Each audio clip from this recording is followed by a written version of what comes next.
Baik, bismillahirrahmanirrahim. Assalamualaikum warahmatullahi wabarakatuh. Perkenalkan, nama saya Ridho Pratama, mahasiswa semester 2A Fakultas Hukum Universitas Surya Kencana. Di sini saya akan meresume bab 6 tentang kesalahan atau pertanggungjawaban untuk memenuhi tugas mata kuliah hukum pidana dengan dosen pengampu Ibu Profesor Dr. Hajah Heni Nuraini, SHMH, dan Pak Dr. M. Rendi Aridayandi, SHMH. Baik, di sini saya akan menjelaskan secara singkat saja tentang bab 6 kesalahan atau pertanggungjawaban. Yang pertama, pengertian kesalahan merupakan unsur subjektif dari tindak pidana Green Subgender Code yang tidak terdapat dalam KUHP tapi terdapat dalam hukum tidak tertulis. Ya, kesalahan adalah keseluruhan syarat yang memberi dasar untuk adanya pencelaan pribadi terhadap perbuatan pelaku tindak pidana. Dalam arti yuridis dibagi menjadi dua. Yang pertama, kesengajaan, dolus atau offset. Yang kedua, kealpaan atau serupa. Dalam arti yang sempit, kesalahan sama dengan kealpaan. Selanjutnya ada unsur-unsur kesalahan. Yang pertama, kemampuan bertanggung jawab. Yang kedua, adanya hubungan batin antara pelaku dengan perbuatannya, yaitu yang merupakan kesengajaan atau kealpaan. Tidak adanya pemaaf. Selanjutnya ada pengertian kesengajaan atau dolus atau offset. Dalam KUHP tidak ada definisi tentang kesengajaan. Tetapi dalam MPT, kesengajaan diartikan dengan menghendaki dan mengetahui. Willen and Wetten. Jadi dikatakan sengaja apabila pelaku menghendaki apa yang dilakukannya dan mengetahui perbuatan yang akan dilakukannya. Selanjutnya ada corak atau bentuk kesengajaan. Yang pertama, kesengajaan dengan maksud atau bertujuan. Offset also mark dolus directus atau dolus directus. Untuk mencapai tujuan, yaitu bentuk kesengajaan yang paling sederhana di mana perbuatan pelaku ditunjuk untuk menimbulkan perbuatan yang dilarang dan pelaku menghendaki perbuatan tersebut beserta akibatnya. Yang kedua, kesengajaan dengan sadar, kepastian atau keharusan. Offset met zekerheid bewustzijn, nu zekerheid bewustzijn. Dalam hal ini, perbuatan menimbulkan dua akibat, yaitu akibat yang memang dituju oleh si pelaku, yaitu dapat berupa delik sendiri, dilakukan sendiri, dan dapat berupa penyertaan delmening. B. Akibat yang tidak dikehendaki tetapi merupakan keharusan dalam mencapai tujuan, sehingga akibat ini pasti terjadi atau timbul. Selanjutnya ada kesengajaan dengan sadar kemungkinan atau bersyarat. Dolus eventualis atau noteworthy offset. Ada keadaan tertentu yang semula mungkin terjadi, kemudian benar-benar terjadi. Contohnya di Aresquetat di kota Huizen, negeri Belanda.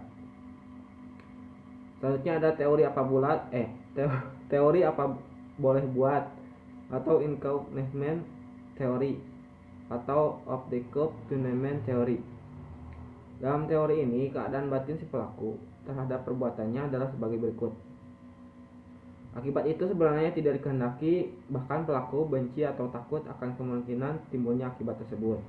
Akan tetapi meskipun demikian, ia menghendakinya, namun apabila keadaan atau akibat itu muncul, apa boleh buat, hak itu diterimanya juga. Ini berarti pelaku berani memikul risiko. Selanjutnya ada sifat kesengajaan. Yang pertama ada kesengajaan berwarna, both offset atau dolus malus. Selanjutnya ada kesengajaan tidak berwarna, pleurus loss offset. Selanjutnya ada pembagian atau jenis-jenis kesengajaan. Yang pertama dolus determinatus, yang kedua dolus indeterminatus, yang ketiga dolus alternativus, yang keempat dolus generalis, yang kelima Weberse dolus generalis, yang keenam dolus indirectus atau error haptum, yang ketujuh dolus premeditatus, yang kedelapan dolus repentinus atau dolus impetus, Selanjutnya ada kekeliruan atau kesesatan atau salah kira, atau dalam bahasa aslinya dwelling, ignorance, mistake. Disebut juga tidak sengaja, dan keadaan batin seperti ini dinamakan juga kesesatan, kekeliruan, salah kira.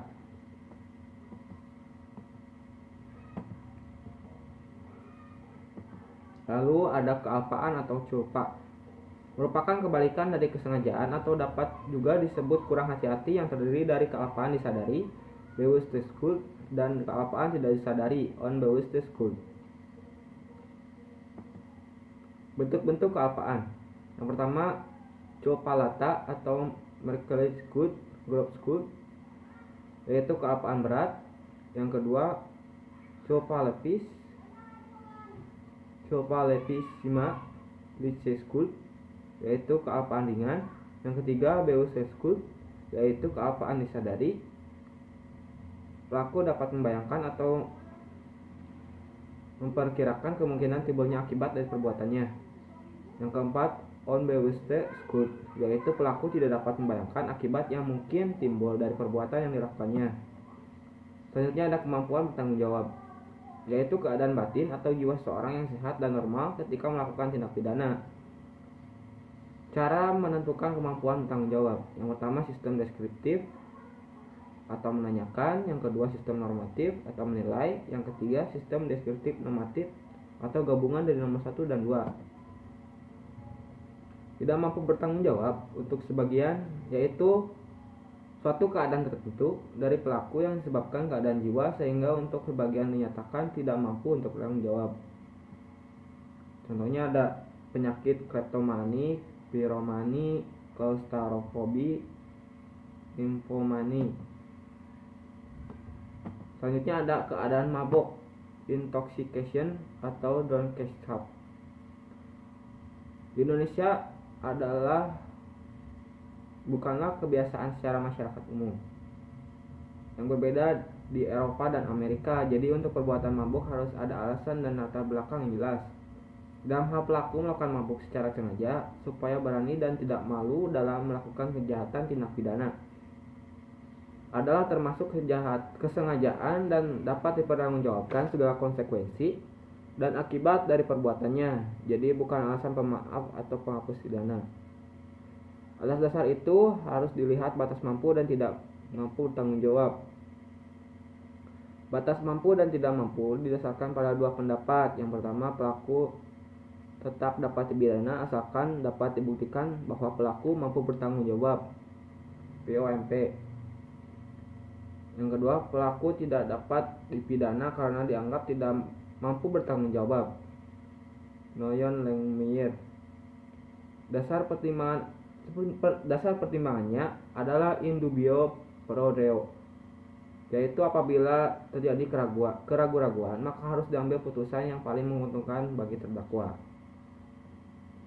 Ya, mungkin cukup sekian dari saya. Mohon maaf jika ada kesalahan kata. Wabillahi taufiq wal hidayah. Wassalamualaikum warahmatullahi wabarakatuh.